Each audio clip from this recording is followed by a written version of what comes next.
Aloha. I'm Eric Anderson, pastor of Church of the Holy Cross, United Church of Christ in Hilo, Hawaii. And here's what I'm thinking. I'm thinking about the end of the second chapter and the beginning of the third chapter of Mark's Gospel.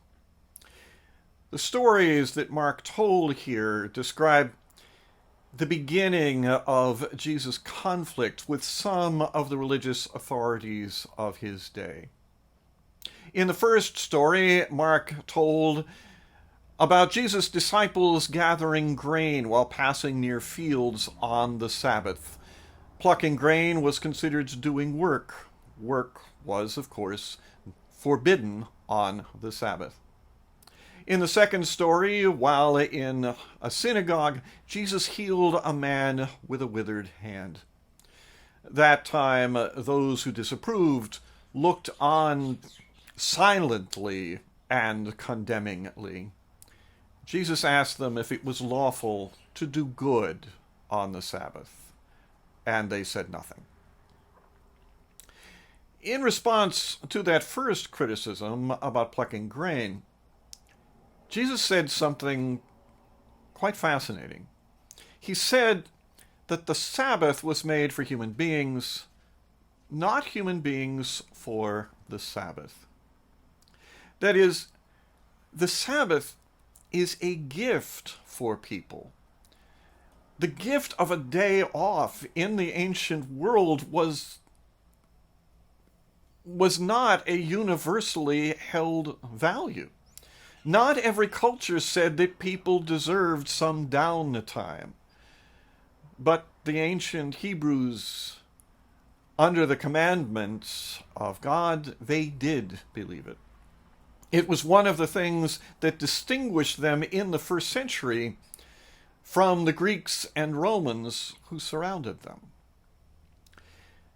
To violate the Sabbath was not just to commit some arcane religious kind of offense. It was also to deny one's kinship with an occupied people. It was also to set at risk the people's commitment to God. Why do you do what is not lawful on the Sabbath? But if the Sabbath was made for the benefit of humankind, said Jesus, then we need to look at what benefits humankind as we evaluate whether an action is appropriate to the Sabbath or not. And it was fairly well established in rabbinic schools of thought at the time that there were things that were work that you could do on the Sabbath. You could bring an animal to water. You could pull an animal out of a ditch.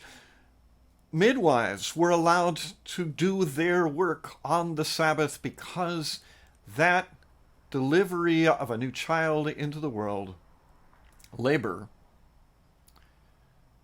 that contributed to the life and well-being of the individual and of the community. So yes, said Jesus, they need this food to sustain them. And because the Sabbath was made for them, there is no question that they can eat. There is no question that a man in pain can be healed.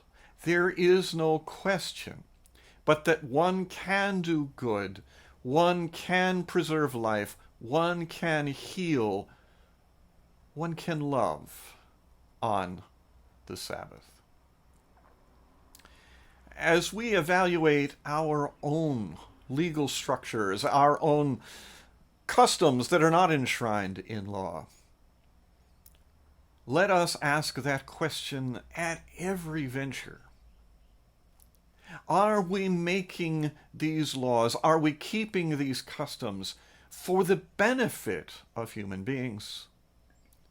Or have we set them up in ways that cause people pain, hardship, even oppression, even death.